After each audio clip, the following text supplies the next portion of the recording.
In 1923, a lobster fisherman on the coast of Maine fed his family of 7 through an entire winter on what the mainland called scraps. His wife never wrote a recipe down. Number 9 cost less than $1 and kept whole villages alive through 3-week storms. Number 14 was invented by a woman who had already lost everything to the sea. Number 3 disappeared so completely that most Americans have never heard its name. These 25 secrets were never published. They lived in the hands of people who had no choice but to be brilliant. Hit that subscribe button. Number 25. Salt-packed fish roe paste. Before refrigeration reached the outer coast of Cape Cod, fishermen had exactly one way to carry eggs through winter. Fresh roe pressed flat into a clay crock, covered with a thick layer of coarse salt, then another layer of roe, then more salt, until the crock was full and a heavy stone went on top. It went down to the root cellar for 6 weeks. When they came back, they scraped the paste out with a knife, worked a spoonful of lard through it, and spread it across hardtack or day-old bread. That was breakfast. That was enough. Modern restaurants call it botarga and charge $45 an ounce. The fishermen of Cape Cod made it from the part they were going to throw away. Number 24. Seaweed and potato chowder. Irish immigrants who settled along the Maine coast in the 1870s brought one thing from home, the knowledge of the potato. What the sea gave them in return was something they had never cooked with before.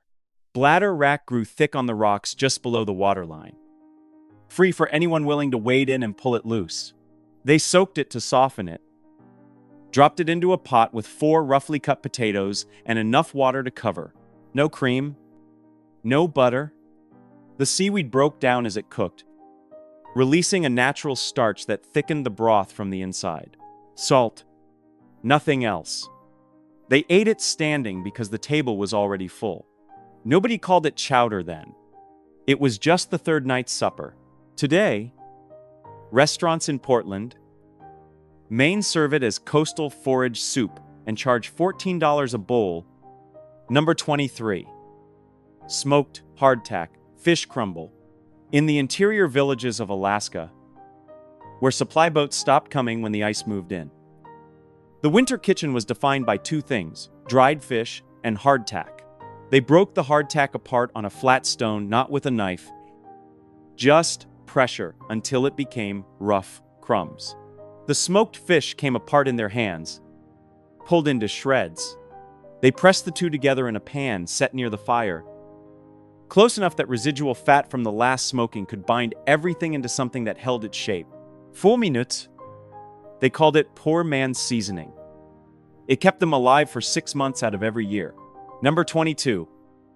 Clam broth morning drink. The fishermen of Gloucester, Massachusetts left the dock before 4 in the morning. They heated a pot of water with a handful of live clams dropped in whole, 2 strips of dried seaweed, and a pinch of salt.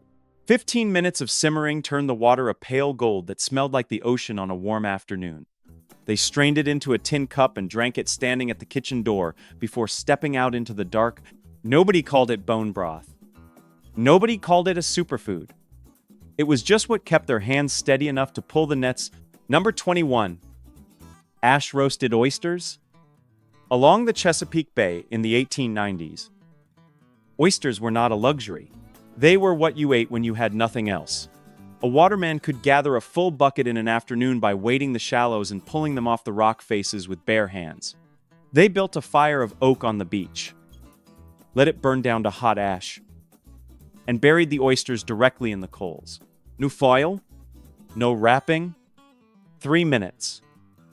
Until the shells cracked open slightly at the hinge, they pulled them out with sticks, pried the shells apart with their fingers, and added a few drops of apple cider vinegar from a bottle kept in the coat pocket. People now wait in line in Washington, D.C. to pay $4 for a single oyster. Chesapeake watermen ate them by the bucketful every evening and never thought of it as anything remarkable. Number 20. Fish head, corn mush. In the Louisiana bayou communities of the 1930s, when a fisherman sold his catch to the market, the buyer took the fillets and left the heads on the dock. For years, those heads went back into the water. Then the money ran out, and nothing went back into the water anymore.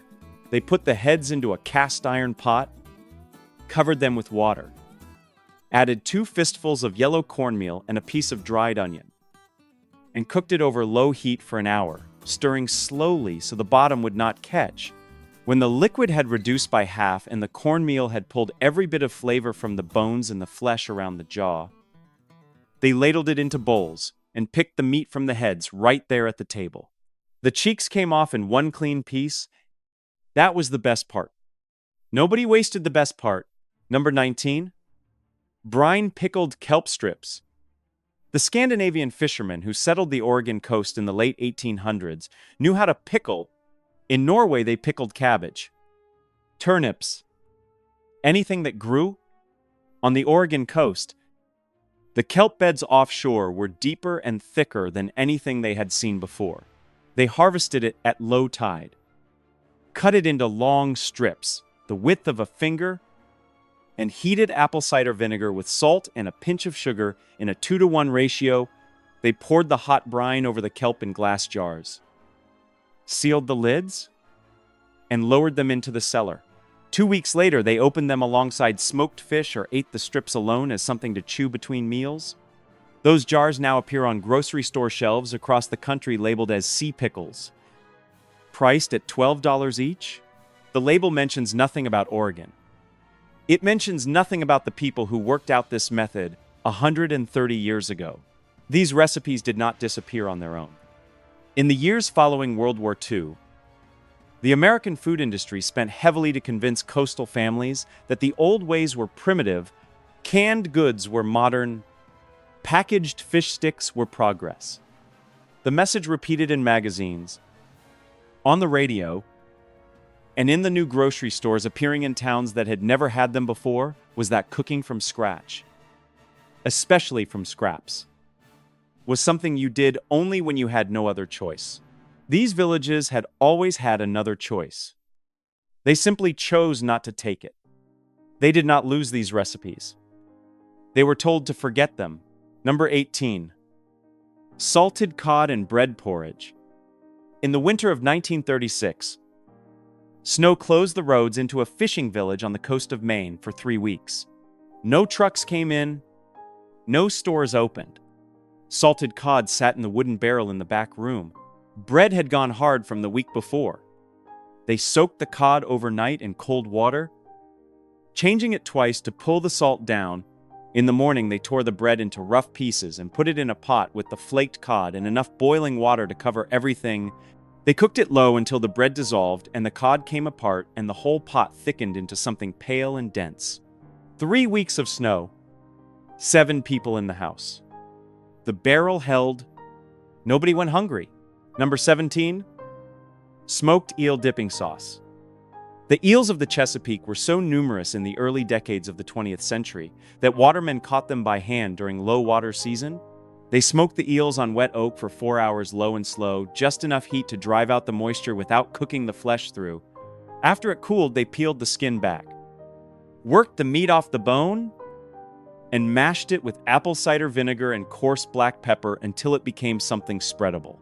A single eel stretched across a week of meals, used as a dipping sauce for stale bread or spooned over boiled greens. The daughters of watermen learned this before they learned to read. There was no written recipe. There was only the watching.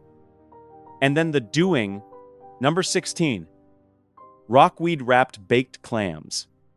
The settlers who arrived on the coast of Maine did not invent the clam bake. The Wampanoag people had been doing it for generations before any European ship crossed the horizon. A shallow pit dug in the sand. A thick layer of rockweed laid down first, pulled fresh from the waterline. The clams arranged on top. Another layer of rockweed placed over them. Then stones heated in a fire beside the pit, transferred one by one onto the seaweed until the whole pile steamed under its own pressure. 45 minutes. No pot. No stove. The steam from the seaweed cooked everything from the inside out. The settlers called it a clam bake and treated it as their own tradition. The people who taught it to them were still standing on the same shore. Number 15. Fish liver, oil gravy. In the remote fishing camps of Alaska, cooking oil was a supply item, and supply items ran out. The liver of a large cod or halibut holds more natural fat than almost any other part, and that fat rendered cleanly, they pressed fresh livers into a dry cast iron pan and used the back of a wooden spoon to work the oil loose. Then strained out the solids and kept the clear liquid. Into that they stirred toasted flour and a pinch of salt, brought it to the heat, and produced a thick pale gravy poured over boiled potatoes or steamed fish. Not one drop of fat was set aside. That was not frugality. That was respect for what the water had given them. Number 14. Dried shrimp and wild onion grits. In the spring of 1941, a woman on the Gulf Coast lost her husband to the sea in March. By April, she had 5 children at the table and almost nothing in the pantry. Wild onions grew in the field behind the house, free and persistent, pulling themselves up every year without being planted. She dry toasted yellow cornmeal in a pan until it smelled faintly of popcorn, then added water slowly, stirring without stopping until the grits thickened. She soaked dried shrimp in a cup of water for 15 minutes to soften them, then folded them into the pot along with the wild onions sliced thin. Salt, black pepper, nothing else. She did not call it a recipe. She called it supper. 5 children ate without a word of complaint. Number 13. Salted herring sandwich spread. Norwegian fishing families who settled along the Washington coast at the turn of the century brought salted herring with them as a material record of home. There was no rye bread here, no sour cream, none of the things herring was supposed to accompany, so they soaked the herring overnight to pull out the salt, squeezed it dry with both hands, and pulled the meat apart into fine shreds.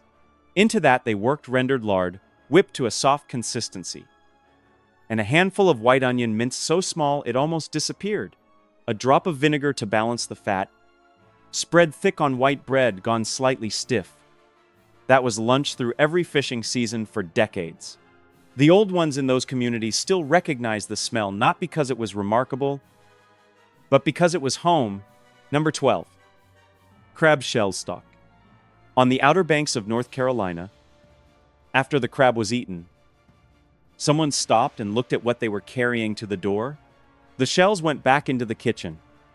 They dry roasted them in a pan over high heat until the color deepened to burnt orange, and the kitchen filled with the smell of the sea being cooked. Those shells went into a pot of cold water with a few cloves of crushed garlic and a stalk of celery if one was available. 2 hours of low simmering, then strained through cloth. That liquid went into rice, into chowder, or was drunk straight from a cup. The shells everyone had been throwing away fed 3 more meals. That was the first principle of every coastal kitchen that ever survived a hard winter. The science eventually confirmed what those kitchens already knew. Researchers who studied traditional coastal diets found the same pattern across decades of analysis. Fermented fish products contained beneficial bacteria that modern probiotic supplements were designed to replicate at a fraction of the nutritional density and at significantly greater cost. Seaweed provided iodine and trace minerals that inland American diets were chronically missing. The omega-3 content in the smoked and preserved fish these communities consumed regularly exceeded what pharmaceutical-grade capsules could deliver from a pharmacy shelf.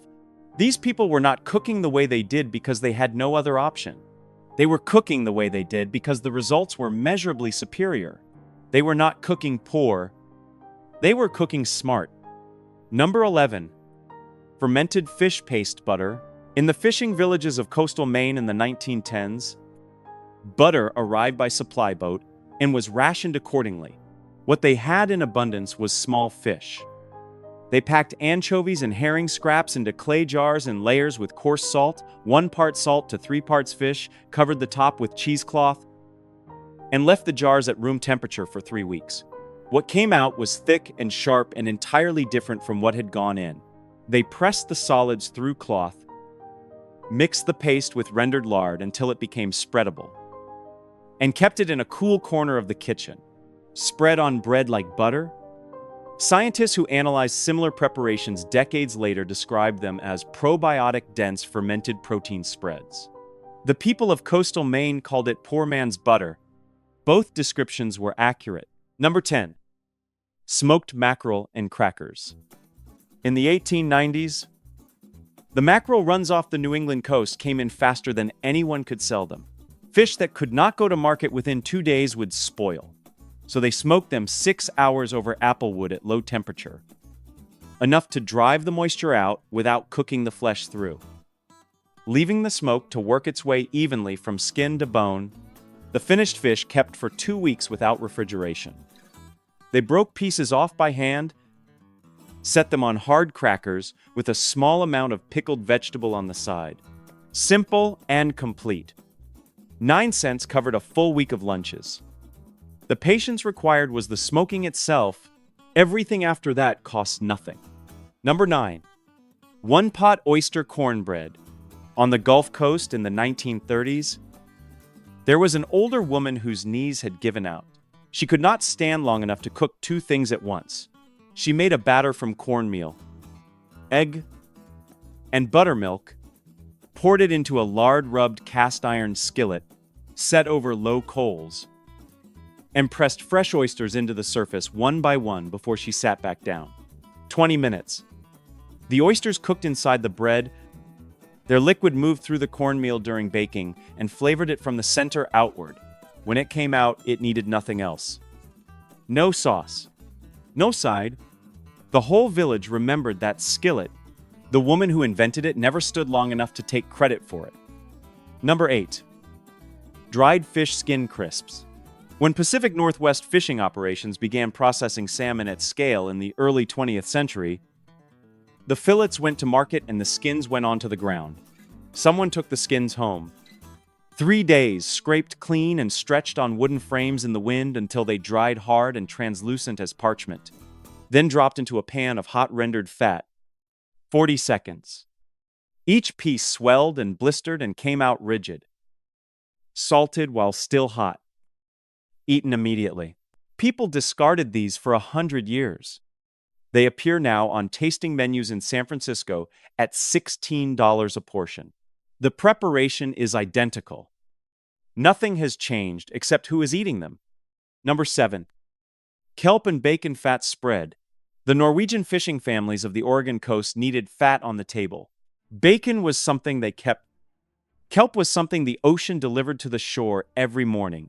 They boiled fresh kelp for 15 minutes to soften it, drained it thoroughly, chopped it fine, and worked it into bacon fat while the fat was still warm.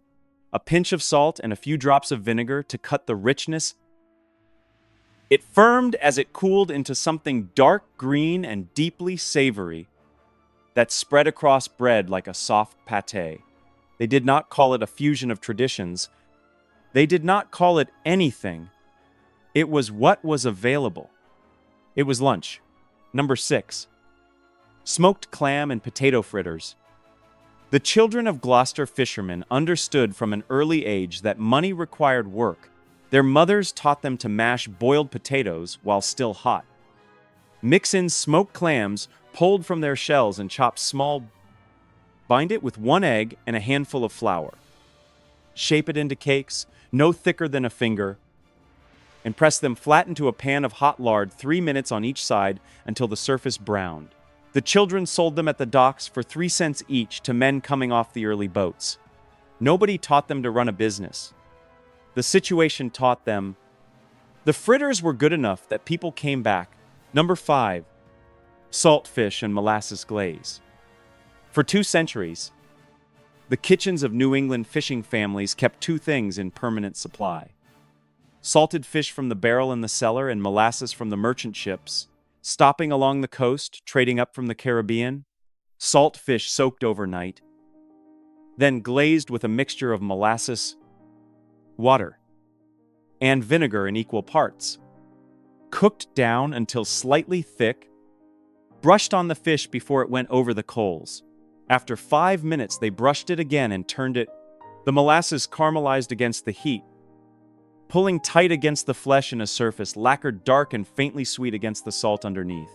The combination survived for 2 centuries because it was good. Sometimes that is the only explanation needed. Number 4. Old drumfish stew. The red drum that swam the outer banks of North Carolina were so plentiful they were considered a nuisance fish by anyone wanting something easier to sell. They cut the drum into large sections without removing the bones, which were thick enough to retrieve cleanly after cooking. Onion and garlic went into a pot of lard first, cooked until golden, then the fish, then water to cover. Then rough-cut potatoes and a fistful of dried thyme. They brought it to a boil, dropped the heat, and left it without a lid for 45 minutes, letting the liquid reduce until the broth thickened on its own. Nothing was rushed. Communities along the Outer Banks have gathered around this dish for generations.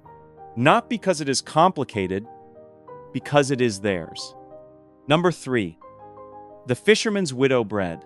Along the coast of Maine in the 1940s, the storms that took boats also took fathers and husbands, and the women who remained still had children to feed the following morning. These women found that setting a bowl of flour and water and a pinch of salt on top of a pot of cooling fish broth covered with a damp cloth would raise the dough without yeast, without a warm oven, without anything other than what was already there. 2 hours later, they kneaded it, shaped it, and baked it in the coals. The warmth of the last meal raised the next one. It was not a recipe. It was a refusal to give up. Number 2. The tide weight soup. Fishing requires waiting. The tides set the schedule and nothing overrides them. In the hours between pulling nets and heading back to shore, the men on the boats cooked with whatever happened to be in the hold. Fish trimmings too small to sell. A few potatoes kept below decks. A half onion. Salt from the water that came in over the gunwale. Everything went into the pot with filtered seawater and sat over a low flame for however long the wait lasted. No 2 batches were ever the same, because no 2 trips left the same remnants. The recipe was defined entirely by what remained. Children who grew up on those boats do not remember the taste. They remember the sound of the pot moving against the hull in the swell. They always will. Number 1. The empty net chowder. There were days when the nets came up with nothing, storms that kept everyone ashore for a week, seasons when the fish moved elsewhere and the boats came back empty and the money ran out before the weather changed. On those days, they still cooked.